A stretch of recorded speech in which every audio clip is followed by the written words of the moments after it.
Hello,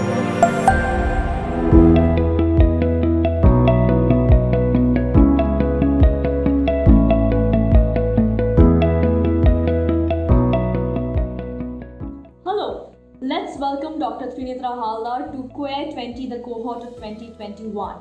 She's currently an intern at a private hospital. She's Karnataka's first trans doctor. She's also a social media influencer and has been using the platform to drive change. Thank you so much for joining us, Trinetra.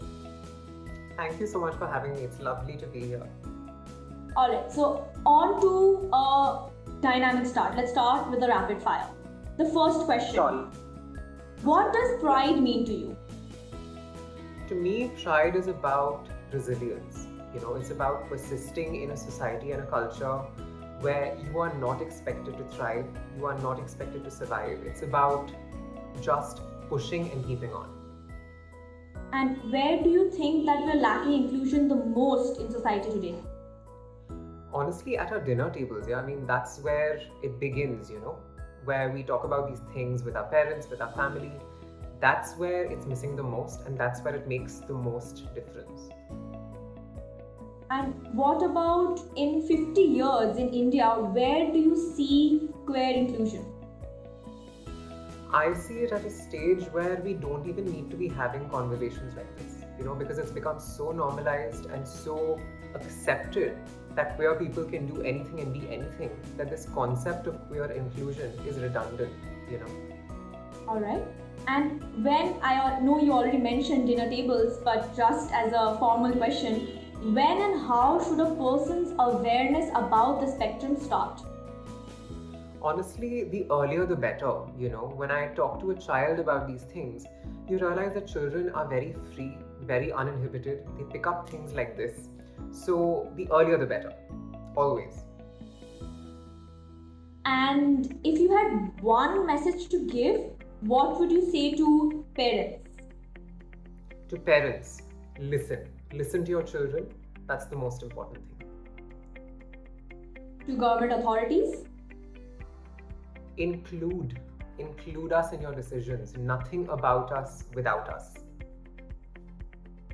That's a great sentence. India Inc. leaders? India Inc. leaders, I would say just recognize the fact that all of your spaces are not dominated by cisgender heterosexual people. We also exist, and we have every right to share the same rooms and the same tables as you. Okay. And what about the youth leaders of the queer movement? I would say focus on your own healing, because only when you heal from your own trauma and what you've been put through as a queer person can you be exactly who you need when you were growing up. Only then can you be an inspiration, can you help other people when you have already helped yourself, Okay. So coming on to maybe that's the end of the rapid fire. Right now, I would actually like to know some, I would say, deep thoughts. What does womanhood mean to you? Womanhood to me is honestly my most precious gift and possession, because I was not allowed it. Trans women are not allowed womanhood. We have to fight for it, So it's something that I wake up to every single day and feel very proud about. And there's no one way to define womanhood, but to me it's just a very closely held sense of who I am. That when I'm doing something incredible in a hospital or on a set, I feel like a woman. But also when I'm vulnerable and hurting from something, when it's a high or when it's a low, all of those things together make me a woman. And every woman I would say gets to determine what womanhood means to her. And for me personally, on a daily basis, it changes. But one thing that's always constant in my experience of womanhood is strength. I keep talking about it. I've mentioned that in my YouTube as well. But strength and just the ability to power through situations, no matter how difficult they are. Strength and resilience. Yeah. So to develop this, I am assuming you had to go through so much. You have often in your Instagram stories, posts, as you said in YouTube, you have often portrayed this, that people need to reach a point where they can say that haters can go to hell. Oh yeah. What what can people do to get to this phase? I would say the first and most important thing is have a family, and I don't necessarily mean the people who gave birth to you. When I say family, I mean either a biological one or a chosen family or a combination of the two. Because it's important for all of us as individuals to have people in our lives that remind us of who we are and what we're capable of on our worst days. On days when I'm dealing with something difficult, or someone says something that's very hurtful, or someone's treated me very badly. It's difficult to feel good about yourself or to feel like the haters can get lost on a bad day. But when you have someone in your life, be it a friend, a partner, a sibling, whoever, or even a therapist for that matter, someone that is your support system, right? They are always around to remind you of who you are and what you're worth. And it's so important. I think everybody needs to have a chosen or a biological or some kind of family to fall back on, because only when you have that kind of love in your life that is so strong that the hate doesn't even touch you, or even if it touches you, it just bounces right off. So, Trinetra, what does your current support system, your pillars of strength, who are they, and what does that entire ecosystem look like? I think firstly, it's my family. And by family, I mean my parents and my brother. I'm extremely privileged, and very, very fortunate to have a family that accepted me, for who I am. I know that that bare minimum acceptance should not be something that deserves a medal. But in a country like India, where most trans people don't have a biological family to support them, the fact that mine did and continues to do that on a daily basis, it's a very big deal to me. And when something really, really bad happens, I know for a fact that my mother will always be there for me. That I can always go back home and say, you know what, I need a place and I need some space to heal from something I'm going through. They will be there. And the same goes for my brother, And apart from my family, I have a wonderful circle of friends that I've built over the years, and they're always just a message away or a call away, and I know that I can rely on them. And of course, the mental health practitioners that I talk to, because I think mental health is so important and should be accessible to everybody. It should be affordable to everybody, not just queer and trans people, everyone in society at large. So I think those individual people and systems form my support system, and it's what keeps me going. I will get to the point about mental health practitioners and their importance later, because it is such a prevalent topic. But before that, you are an intern, so you obviously went through that entire process of medical school and maybe hostels, maybe being surrounded by other medical students, and you are in one of the the Indian traditional roads कि either आप doctor बनो या lawyer बनो या engineer बनो. So absolutely, exactly. So in this, especially these colleges, they are infamous for being hubs of bullying, with people discussing very narrow viewpoints. So how can these spaces become more inclusive? Right, I would say that you're absolutely right. When I was going through my MBBS days, when I was studying in my first year and second year, I realized that the problem is not just one or two people, it is the entire system, right? Right from our textbooks and the way that we are taught medicine, to professors that teach, to students who've been raised in very conservative households, to the hostel accommodation system, to the practice of medicine in a hospital. None of these things are actually inclusive of queer and trans people. So I think every single one of those levels need to be addressed. And hostels, like you said very rightly, are a huge, huge space of violence and ragging for trans people. Um, Firstly, because we're often placed in hostels which are not aligned with our gender identities. As in, I was living in boys' hostel for about 2 years, and it was a traumatizing experience for me because I was always very visible as a queer person. I was very different, quote unquote, from everyone else that used to live there. So that made me very vulnerable to ragging, sexual violence, and some pretty horrible things. And a lot of that was not even recognized as sexual violence by the institution because trans people and queer people are not explicitly even mentioned in anti-ragging guidelines or rules where this can happen to a queer person. It's a very umbrella, vague kind of terminology that is used. So I think that how can these colleges or spaces become more inclusive? Firstly, the administration of any college needs to understand that queer people are there in this institution. Recognize that not everybody is cisgender, not everybody is heterosexual, and there is going to be diversity whether you like it or not. And you need to and that is when you will realize that, okay, maybe my entrance form needs to be more inclusive. It needs to have a non-binary or a transgender option. That hostels also need to be made perhaps male, female, and gender neutral, or transgender or non-binary, so that there is some safe space for people who would like an option outside of the male and female hostels that exist. And those of us queer and trans people who do identify as men or women, like I identify as a trans woman, should be given access to girls' hostel, which I was not given, and I had to find accommodation outside the institution. And of course, the syllabus also needs a major revamp, which has to happen at the National Medical Commission level. And doctors themselves need to take an active effort to educate themselves because these things are not taught in medical school. So it's a very complex issues, but these are some of the ways in which one can start changing. You're saying that doctors don't, since it's not taught in medical school, inherently doctors are also not inclusive. How important does healthcare become in the LGBTQ community?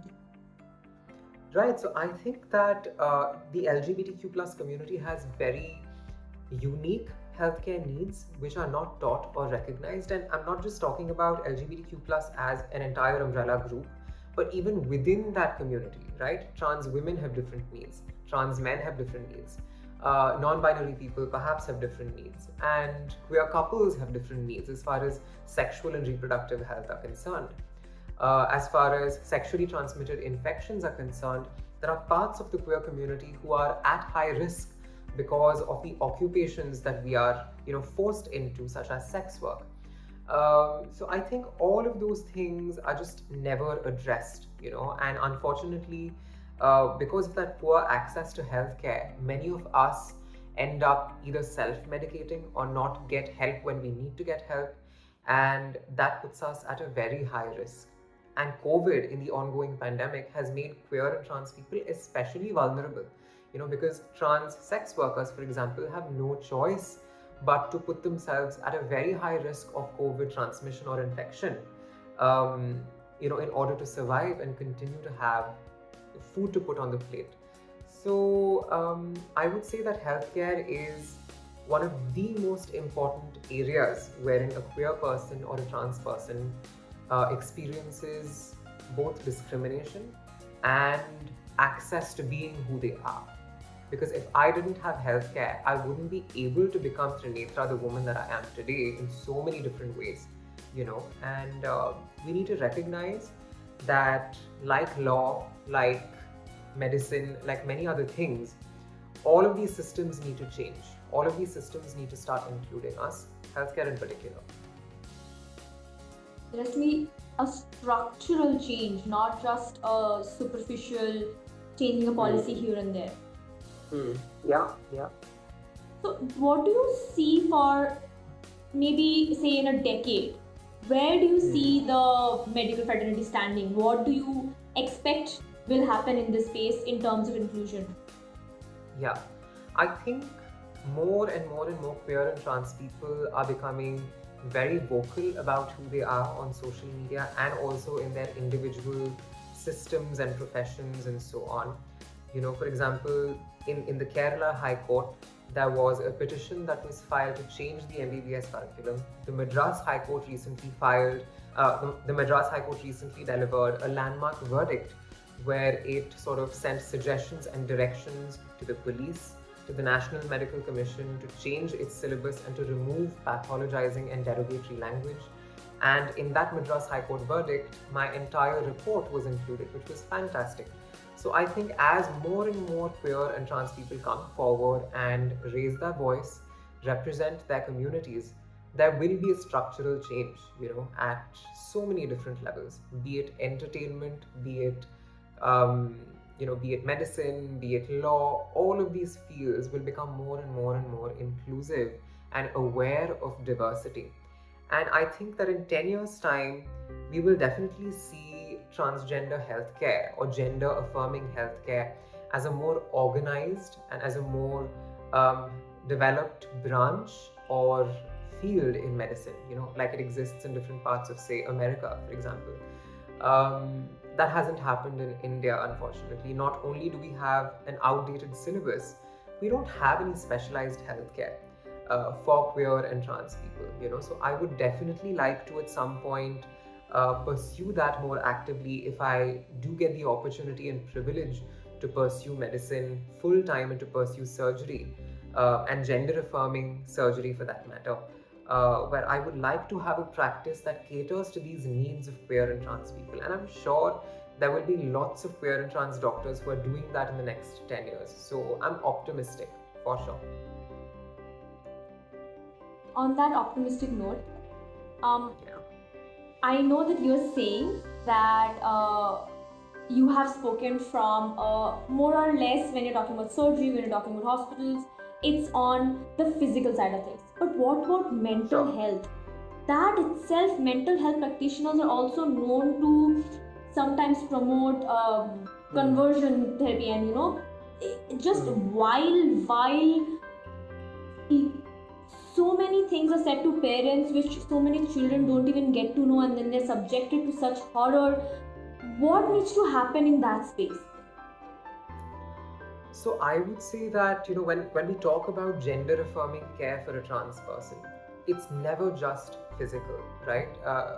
Physical changes are, of course, a part of the process of many trans people, but every queer and trans person experiences queer phobia at some point in their lives, and that is where processing that trauma and healing from that trauma becomes very important. And a mental health professional could be the difference between life and death, for a queer person.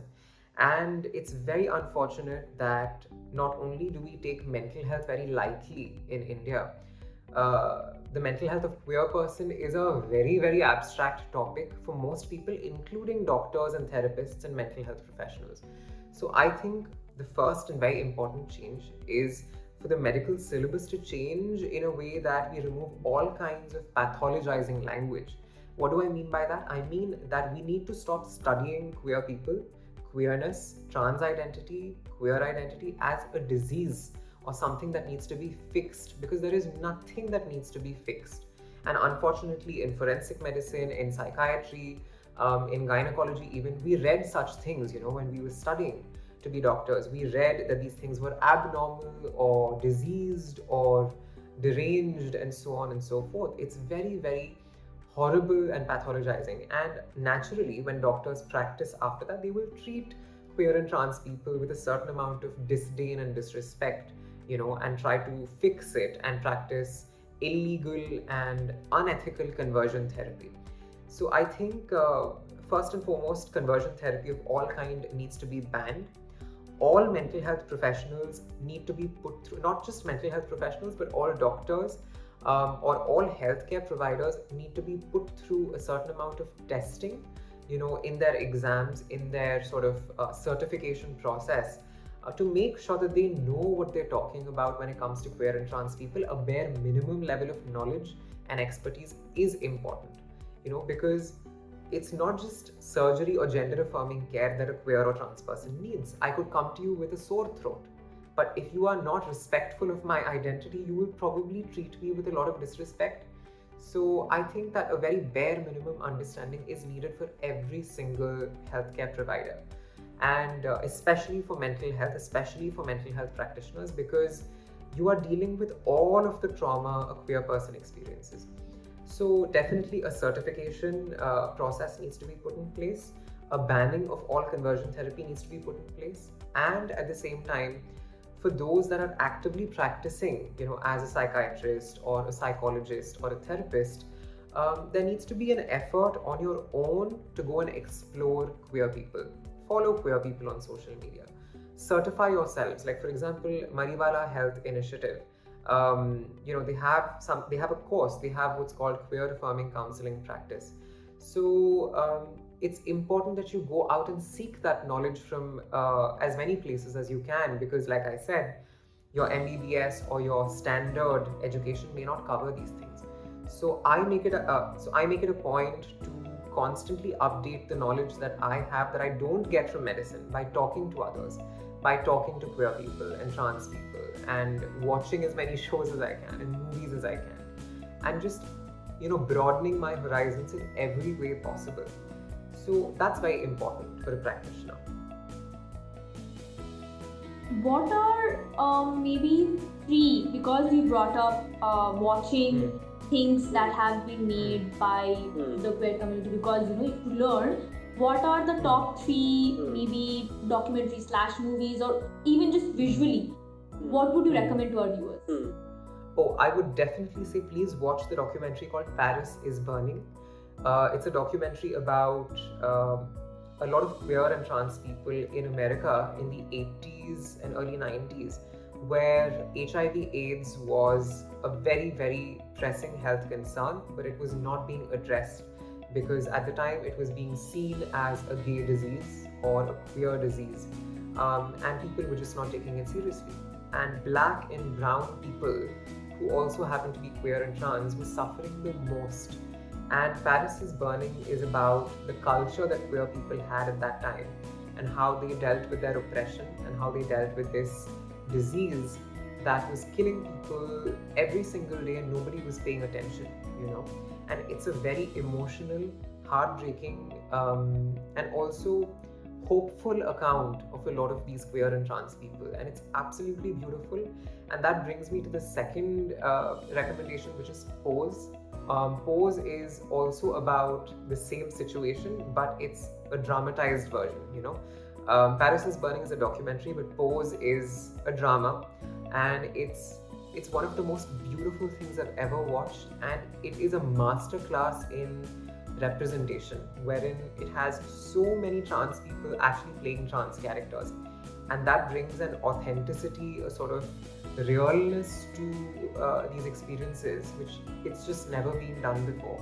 Beautiful, absolutely beautiful. And I would also say that Sex Education is a great show, because it talks about consent and intimacy and queerness and disability and so many difficult conversations with so much heart and so much love and so much humanity.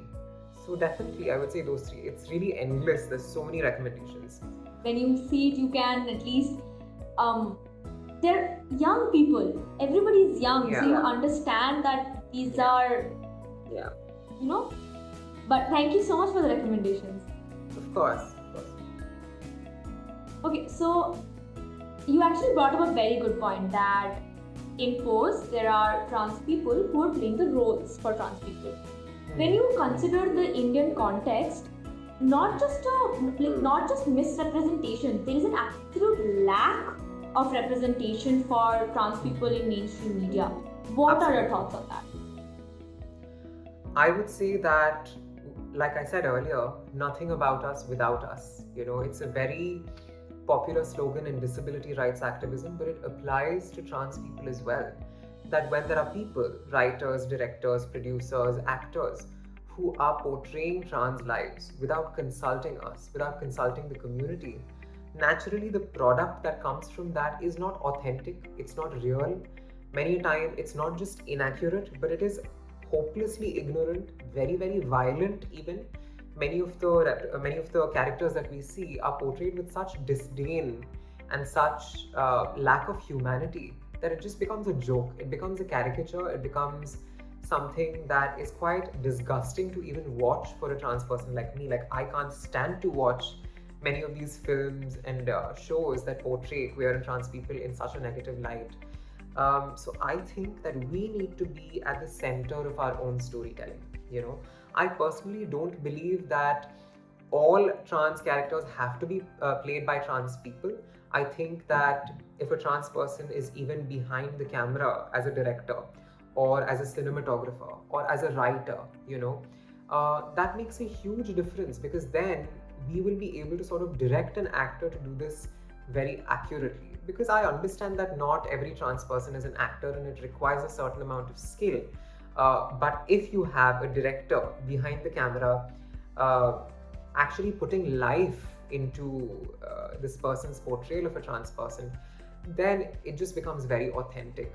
And I would say that more and more and more trans people need to be in entertainment, they need to be in movies, they need to be in shows, they need to be on social media if they have the privilege of doing that, because only then will our stories come forward.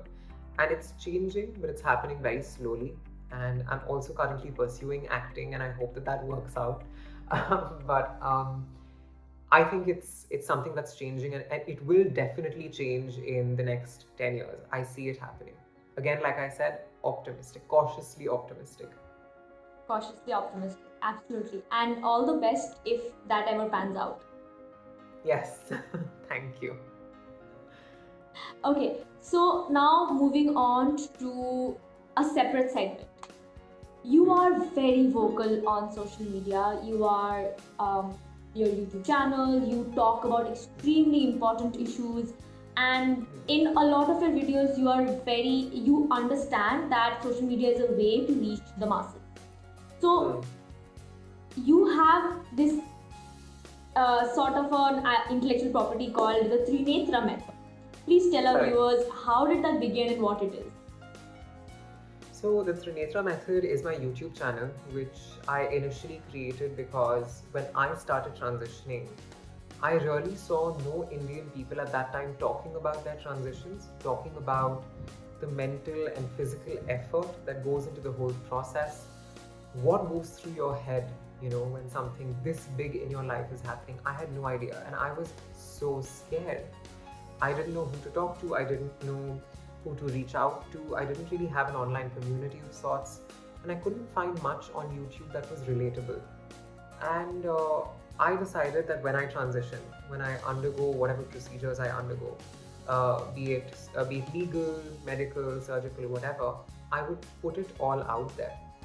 And I vlogged through my surgical process and recovery, and it has been very, very liberating, because when I put all of that out there, so many people reached out and talked about their own experiences with that, how difficult it was for them, what they learned, what they could have done differently, and so on and so forth. And it became a slowly growing online community of people. And I would say that this is exactly why representation is so important, that when we stand up for who we are, we automatically stand up for so many people that can relate to us, that can sort of empathize with our experience of queerness. And yeah, it's been absolutely amazing. That's where my online journey really began on the internet. But yeah, I haven't done a lot of work on the Trinetra method, but I might soon. Your one act of courage is helping so many people realize they're not alone. Thank you. Yeah, I really hope so.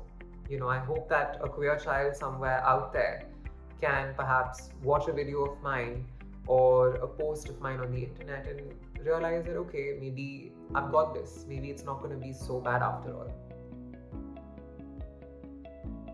But even if it has been, I understand that you were saying it's been liberating for you, but what kind of responses, apart from the positive ones, are there? What is the kind of, anxiety that you have gone through when putting your journey, or just, talking about these things on such a public facing platform? Right. I would say the first and foremost anxiety of putting myself out there is my safety, my physical and mental well-being.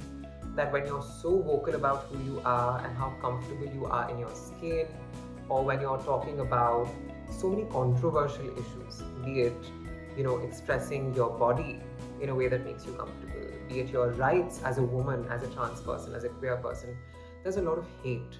There's a lot of people in your DMs spewing transphobia, misogyny, the most disgusting insults you could ever imagine. And when that happens in thousands, it becomes very difficult to handle. And you are human at the end of the day. You can't sort of shut everything out on a daily basis. On some days it gets to you. So that has been an ongoing concern. But of course, like I talked about this earlier, when you have a support system of any kind, it becomes easier. And the second anxiety, of course, is with regards to representation. I know for a fact that I don't represent all trans people out there. It's impossible. No one individual can represent the entirety of the queer community, because there are so many differences even within us. There are differences with regards to caste, class, religion, political ideologies, and so on and so forth. So I know that there will be people that relate to me, but there will also be people that don't relate to me. But I think I have realized over time that the only way I can deal with that is be authentic about my experiences, talk about my privileges and my oppression with as much honesty as I possibly can. And the rest is out of my control, and there's no point in obsessing over it, So those have been my anxieties, I would say. As you said, that it's a support system that is helping you stay grounded and, helping you carry on forward. Yeah. Alright, Trinetra, just as a final question to this very insightful conversation. Yeah. What is one thing that you believe to be true, but not many people agree with you? The one thing that I believe to be true, Yes. but not many people agree with. Yeah. Agree with, don't know about, maybe. It can be something weird also. It's just your personal. One thing that I believe to be true, I would say that there is hope. That many times in a country like India, in our society, it's very easy to feel like we are doomed and nothing is ever going to improve. When we look at the way that human beings are treated, the way minorities are treated on a daily basis, be it religious, be it caste, be it gender and sexuality, etc., it's very difficult to feel like this will get better. But I do believe, that 10 years down the line, there is a future to look forward to. And I know that not a lot of people would agree with that, but I think it's important to be optimistic, even if it feels absurd, even if it feels ridiculous, even if it's absolutely, if it feels improbable or impossible in the moment. It's important to have a bit of childish optimism, because that's the only way you can get through a bad day sometimes. Thank you for the beautiful answer, Trinetra, and thank you for such an interesting conversation and for being a part of QueerTWENTY, the cohort of 2021. Thank you so much for listening, for engaging with me, and for being an ally as you have. So thank you.